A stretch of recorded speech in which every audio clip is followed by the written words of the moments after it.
Hey everyone, today we're looking at how people respond to Sodom's destruction.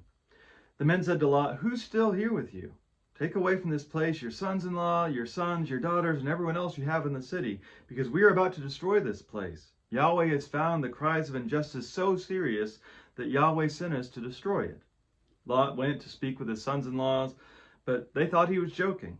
Lot hesitated, but because Yahweh was merciful to him, the men grabbed him, his wife, and 2 daughters by the hand, took him out, and left him outside the city.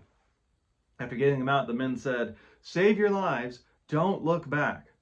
Yahweh destroyed these cities, the entire valley, everyone who lived in the cities, and all the fertile land's vegetation. But when Lot's wife looked back, she turned into a pillar of salt. So we see that clearly there were not enough righteous people to meet Abraham's pretty low quota that he negotiated with God. And so the inhospitable town of Sodom is about to become truly inhospitable, uninhabited by any living thing. So you see that its injustice is not ignored. And you can see other videos where I've talked about a more Christ-like understanding of how God deals with evil. But the point is, as horrible as this city treated Lot and his family, they all hesitate or look back somehow. His sons-in-law just laugh it off. Lot literally has to be carried out by these angels.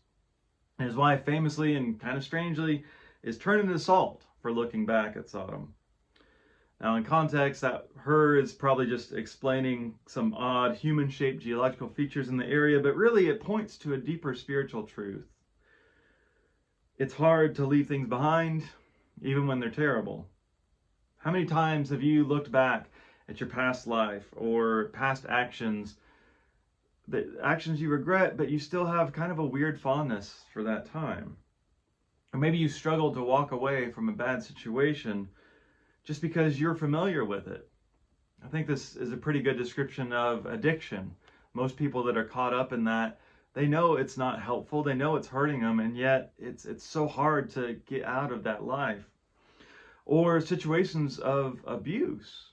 People with partners that they know are not safe, and yet they still think, well, this is my home, I can't leave. And I don't bring this up to judge people that are stuck in those situations, just acknowledging the strange difficulty that we seem to have in these times. Maybe you need an angel to grab your hand and pull you out of these places, whatever that may look like in your life. But hopefully we do have eyes to see that there is something better, even if it's unknown. I know an unknown future is pretty scary. That doesn't mean we have to stay in situations that are killing us. And if we do manage to escape, if God somehow brings us out of those times, don't look back. Don't live in the past. Otherwise, well, you might just become too salty.